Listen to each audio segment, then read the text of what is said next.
Asti, il n'y a pas ça.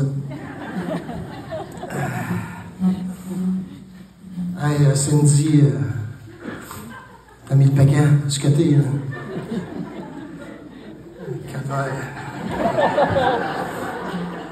T'aurais pu te calmer un peu.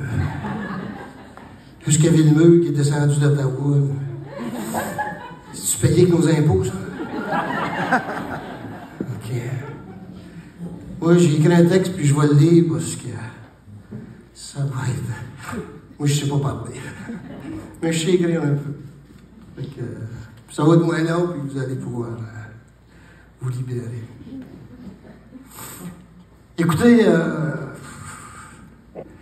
quand Eric m'a appelé, pour s'embrouiller, même si les gens ne me voient pas sur cet angle-là, mais là, monsieur, écossais, asti. Pourquoi? Ben, parce que pour moi, c'est un... Vous comprendrez que c'est un honneur. Ça fait 4 fois. Moi, je pensais que ça faisait 20 fois que dans ce prix-là. Ça fait 4 fois. Je suis le 4e.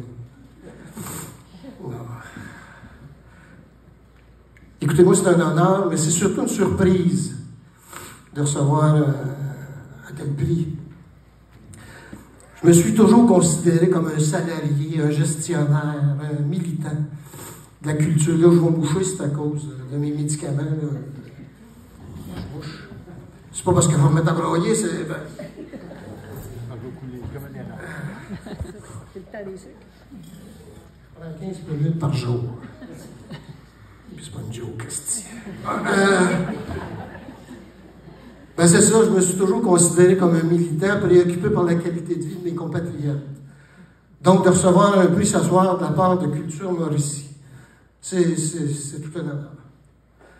J'ai toujours eu un intérêt particulier pour la mobilisation citoyenne. Rapidement, j'ai compris que la culture devenait un élément rassembleur en fonction d'un projet collectif de vouloir vivre ensemble. Dans cet esprit, on pourrait dire qu'un peuple sans culture, c'est un peuple mort. C'est pour cela qu'au Québec, si on perd notre langue française, on perd notre âme. Après plusieurs années d'implication, j'en suis arrivé à la conclusion qu'il y avait 3 ingrédients indispensables qui faisaient la force d'une communauté, d'une région, d'un peuple. Ses institutions, ses organisations, ses événements, ses ressources, la répartition de la richesse et sa capacité d'innover. Les profs d'université, vous nous apprenez à innover. Merci à passant. En Mauricie, on peut être fier de ce que nous avons accompli depuis ces dernières années en ce qui concerne les initiatives organisationnelles dans le domaine culturel. Et là, j'ai fait une liste, mais juste pour se le rappeler. Parce que moi, j'ai travaillé beaucoup au niveau de la consolidation des organisations. Je ne suis pas comme tel un artiste. Je suis un artiste des bilans financiers. Mais si on pense à Culture Mauricie, qui actuellement est une organisation qui est extrêmement importante pour nous autres, on nous a même passé notre directeur général au niveau national. Culture Mauricie, ça demeure une organisation importante.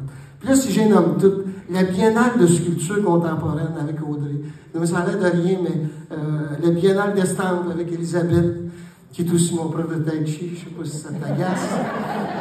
Veux-tu que je te fasse un cadeau? J'ai commencé ça depuis quelques mois. Elle est excellente comme professeur de tai chi. On l'a dit tantôt, la gang de Silex, le Festival de poésie avec Gaston Pimarise, Presse Papier, le Sabord, la Société des écrivains, Écrit des Forges, du QTR, le Salon du Livre avec Evelyne. Écoutez, il y a même le Comité de solidarité qui, des fois, ça fait des petites affaires au niveau de la culture qui sont tout à fait charmants. Concept qui... on a même élargi notre... notre présence culturelle dans la région. Je trouve ça tout à fait intéressant. La Société des écrivains, les troupes de théâtre, le festival avec Thomas, il ne faut pas oublier, le mot Thomas et puis le festival, ça a l'air de rien, mais c'est une grosse patente, cette affaire-là, puis ça permet aux artistes de s'exprimer. Il y a même dans le quartier Normandville, je ne sais pas si vous savez quoi, là, mais il y a toute une gang de profs dans ce quartier-là.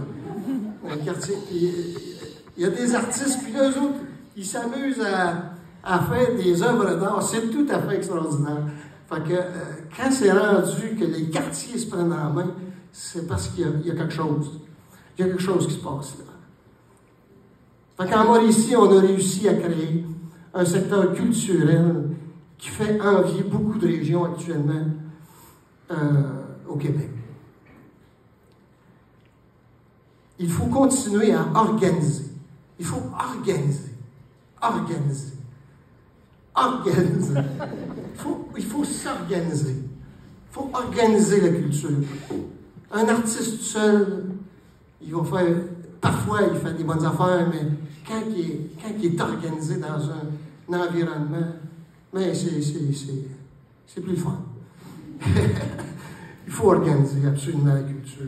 Il faut surtout être solidaires les uns envers les autres. C'est ensemble qu'on va s'en sortir.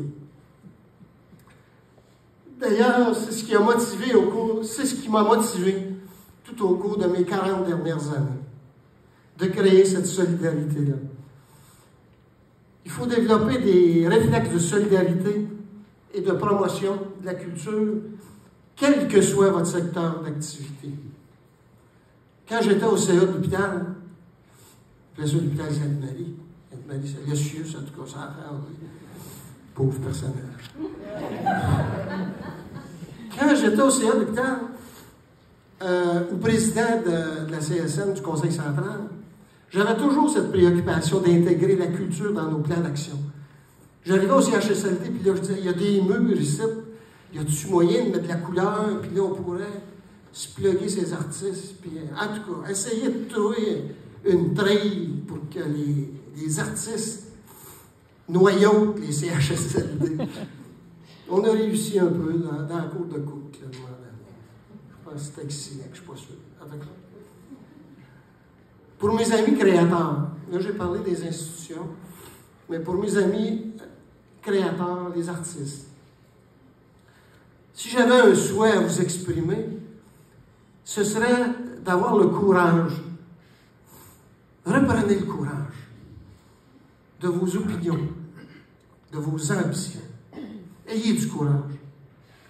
Et soyez fiers de ce que vous êtes, de ce que nous sommes comme peuple. On n'a rien à envier à personne. Ne vous laissez pas influencer par les gérants d'estrade ou les défenseurs du statu quo. En Mauricie, on a cette petite carence-là. Parfois, là, c'est moins pire. On s'assied des fois sur le statu quo. Notre culture est riche, profonde, moderne, avant-gardiste. Historiquement, les créateurs de culture ont toujours été des lanceurs d'alerte, des visionnaires. Reprenez votre statut. Recommencez à fesser sa cacane. Gênez-vous pas. Gênez-vous pas.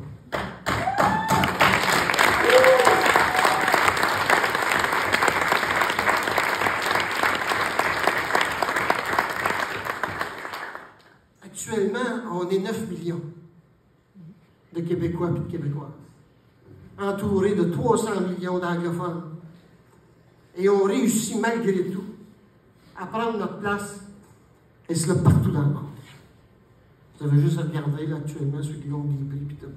C'est pas les prix qui sont importants, mais c'est important un peu, là, mais c'est pour dire quand même qu'on est capable de faire, d'élargir notre culture partout dans le monde actuellement. Puis il n'y a rien de quétaine dans ce qu'on fait là. Notre plus grande richesse, c'est notre singularité, notre différence. Pour ça qu'on est bon. C'est parce qu'on n'est pas pareil comme les autres. On n'est pas des Français.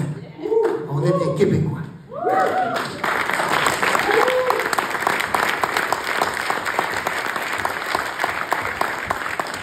Ne soyez pas une photocopie pâle d'une culture qui ne vous appartient pas. Ce que vous avez de meilleur, c'est vous. Votre histoire, votre territoire, votre culture.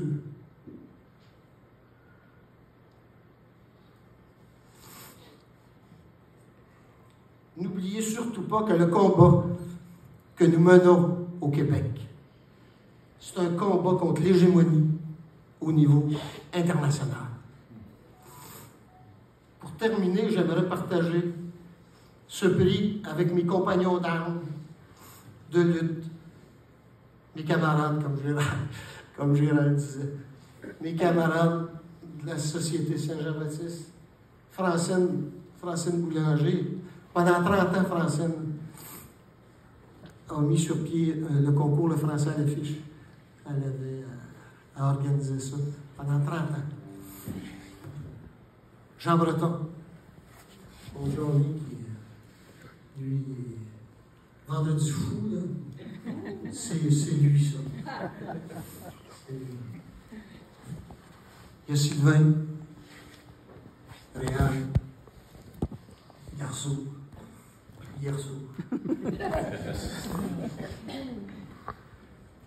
c'est bien sûr ma famille qui est ici, là, qui ont supporté mes absences, bien sûr. On dit toujours ça. Ce sont des guerriers sur qui vous pouvez toujours compter. Appelez-les, appelez-les. Pas de trouble.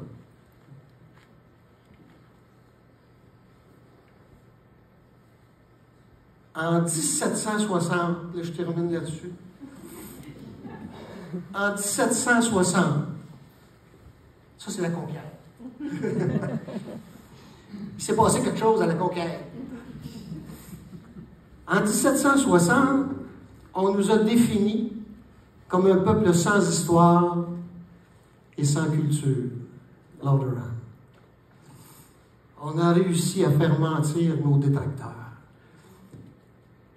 On a une histoire, on a une culture, en tout cas, on s'est battu pour. Un peu plus tard, on nous a définis à partir d'une illusion qu'il y avait 3 rivières, alors qu'il n'y en avait qu'une. Par la suite, le capitalisme international, ça c'est mes vieux thèmes, mes vieux. Voilà. Je me suis dit, mais mettre à l'âge que j'ai, puis ça en dernière fois, moi dire ça, probablement. D'accord. À un moment donné, il y a du capitalisme qui est venu ici, au niveau international. Ils nous ont définis comme des ouvriers qui pouvaient donner leur corps pour une pitoune ou des produits chimiques à bas prix. Ceux qui ont connu les pitounes sans Saint-Maurice, les shops à papier, les entreprises de métallurgie. Parfois même, les voyageurs arrêtaient pour se soulager sans laisser de pourboire. Aujourd'hui, on a décidé de se définir par nous-mêmes, à partir de nos aspirations profondes, nos institutions, nos projets, nos propres ressources et notre créativité. C'est clair. Tout comme un pissenlit, nous bénéficions de racines profondes et nous avons développé avec le temps cette capacité de résister à toutes les intempéries en ajustant nos mécanismes de protection à chaque période de notre développement. C'est ce qui nous permet de rester vivaces. Merci beaucoup.